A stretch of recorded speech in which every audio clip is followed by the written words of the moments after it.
Hey guys, what's up and welcome back to Toe Tags Metal Reviews, and today we're giving you guys our first impressions on the new releases from Alluvial, RYUJIN, and Drown in Sulphur.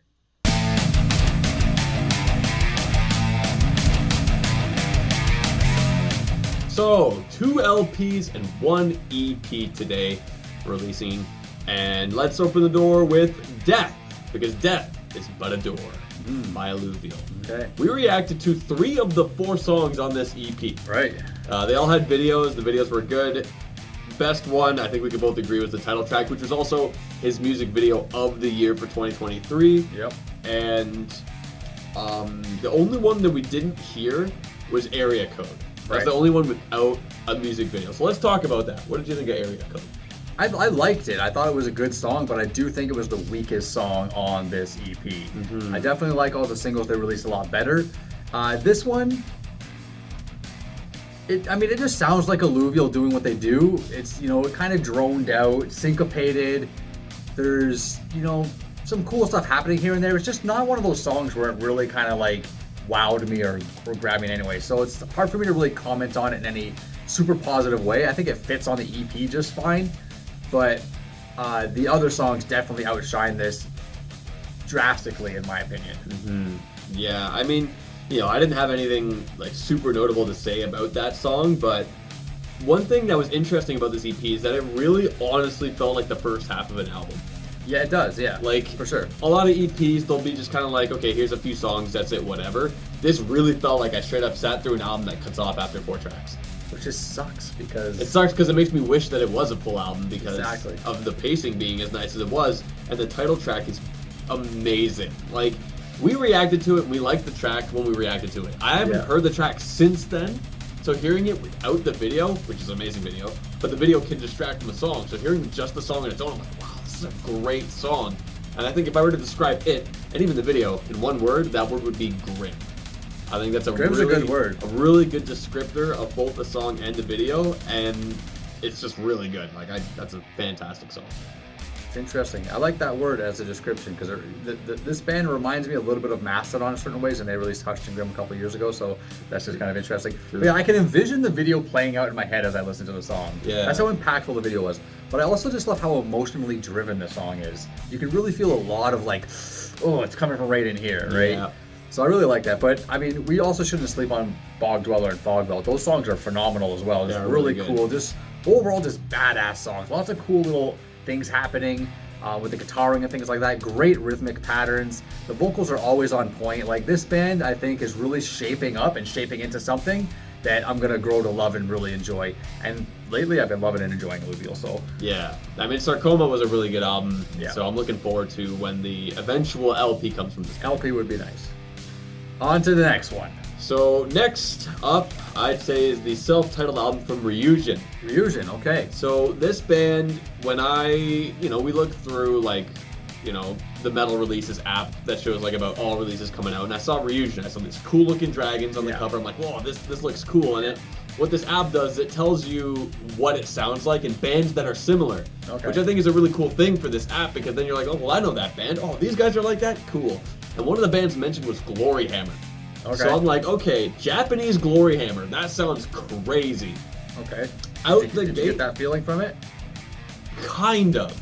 Okay. And it's interesting because the first half of the album felt like there was power metal mixed with black metal with a lot of heavy influence from Japanese music and instrumentation, which is really cool and really fresh. It keeps things like interesting in the sense of like, wow, I haven't heard this style of metal performed with this much influence from cultural music before. Okay, yeah. Gecko Kujo, which is like the second track after the intro, at first it sounded like a mix between Children of Bodom and Cradle of Filth, and I'm like, what the hell is this? This is awesome! Like there was a scream that almost reminded me of a Danny scream. Okay. So that's kind of like where I first thought Cradle, and then like the way that the song kind of went, I'm like, this kind of like does lend itself to that, but it also reminded me of Bodom at the same time. So the first half of the song or album felt like there was a lot going on, and that it was very direct, and the heavy stuff was awesome. I kind of felt like as the album went on, it started to kind of just lean more into the power metal side of things, which is not necessarily like a problem, but I just felt like, where did the aggression of the first half go? You know, it felt like they lost it a little bit. But you know, there was a song, Dragonfly Free. That one, I feel like that one kind of lended itself a little bit to melodic death metal. I thought of In Flames when I heard that song. Yeah, Yep. I think that's just another cool thing for this album, to say that it reminds me of those 3 bands. Okay. Yeah, like on top of, you know, having its own thing. Another interesting part of this album is that Matt Heafy is featured on multiple tracks. Yeah, 4, but one of them is just like a single version of another track. So like, yeah, probably 3 is probably fair to say. Yeah, and he's sounding good. I mean, it's cool to see him involved. He's involved in a lot of stuff. He features on a lot of things these days. Lately, it's like he doesn't even care about Trivium anymore. He's just Matt feature Heafy. Matt feature Matt the feature Heafy. Yeah, I thought this album was okay. I didn't love it. There was nothing that was gravitating me towards it when I was listening to it. But I mean, I guess it had some elements that were okay. It's one of those bands or one of those albums that kept reminding me of other bands, and like some bands just do that to me, and I don't particularly like that. But you mentioned a couple of them. You said Children of Bodom. It reminded me of Dragon Force a lot. It reminded me of Sonata Arctica a lot. In Flames is also interesting because one of my notes is that it has like a Scandinavian power metal feel to it, but it kind of goes along with melodic death metal as well. So all those elements are there, but it's got a Japanese twist to everything. Yeah. Right? Which is the thing that makes it sound unique. It's the thing that makes it stand out a bit. I missed the Danny scream. I wish I heard it. I didn't catch it, so I'm gonna have to go back and listen to that again because I love those types of like high falsetto, the banshee type of screams. I love that stuff. So I'll have to go back and check it. Do you know what song that was in, by the way? Yeah, I mentioned it was Gecko Kujo. It was Gecko Kujo. Okay, yeah. So the highlight of the album for me when I listened to it was probably track 5, Scream of the Dragon. The downfall with it is that the song starts out really good and it has a really cool vibe to it, but then the cleans come in and it totally kills the vibe of the song. It's not that cleans they're not bad. I didn't mind them, but it just didn't match the vibe that the song had going for it, and it kind of just upset the vibe a bit. But it was unexpected. I didn't know where it was going, right? So those are the kind of things that when you listen to a song a few times and you know what's coming, it's a little less shocking of the direction it goes, because you're familiar with it. So I can always just go back and listen to it a couple more times and maybe I won't be bothered by it as much, but on the first listen, I was like, that kind of rubbed me the wrong way. Overall, decent album. I'll definitely spend more time with it when I get a chance, but I wasn't blown away by it. Well, the third and last release of the day is Dark Secrets of the Soul by Drowned in Sulphur. This is a band, they've been around for 10 years or so? About 10 years, yeah, I think, yeah. And this album, like, I didn't know what to expect. I remember, you know, I looked at the album art, I thought it looked really cool. Reminded me of like Dark Souls 3 or Bloodborne. That's pretty cool. It's got Dark Soul in the name of the like album, like it lends itself. Starting this album, I got mixed feelings on this intro track, and here's why. It's a minute long. It's got someone talking with like many filters on it, and it sounds really unsettling. Like this is some kind of monster. Yeah. But what's strange is that it feels like it goes on for way too long. Yep. But it's 1 minute. And that's how you know there's a problem. If it's 1 minute, if 1 minute feels like too long. That's right. I feel like this could have been like 20 to 30 seconds.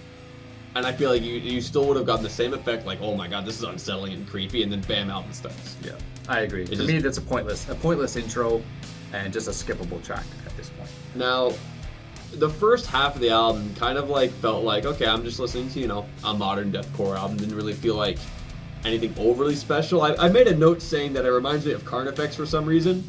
Maybe some of the spooky parts. I don't know. That was just what I felt in the moment. But it just like, for the first half, it felt like some solid, good modern deathcore. Yep. That's what it felt like. Okay. And then Lotus happened.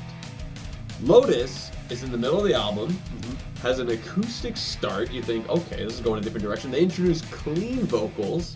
Yeah, like raspy clean. Yeah, and it's cool. There's like a call answer going on between the cleans and the harshes, which is pretty cool as well. And then they just decide to drop an awesome solo on top of that into this song. And I think it's so powerful that they do a solo like that in the kind of like mid-album break song. And super duper awesome. Now, it's funny, Vampire Communion is an interlude track right before the last track, and I feel like I've been spoiled by Mental Cruelty, because I was thinking, is this going to be like Zweiligt, where it perfectly leads into the next song, sets up for it, like, wow.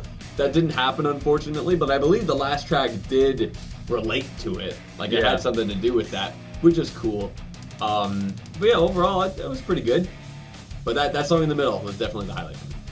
Yeah, I want to double down on that. Lotus, it's a highlight, but it's one of those surprise highlights because the song does start and it's acoustic, and I was thinking, is this just an acoustic intro? Like, where's this gonna go? And then as the song keeps going, the drums kick in and the song's going. I'm like, okay, I guess this is the vibe for the whole song. But then the solo hits and it's just really good, like really super emotional. Lots of great harmonies, lots of great melody in the solo. Just one of the better solos I've heard lately. Really good stuff there. I also, again, the intro track to me, pointless, waste of time. It's going to be a skip track anytime I listen to this album.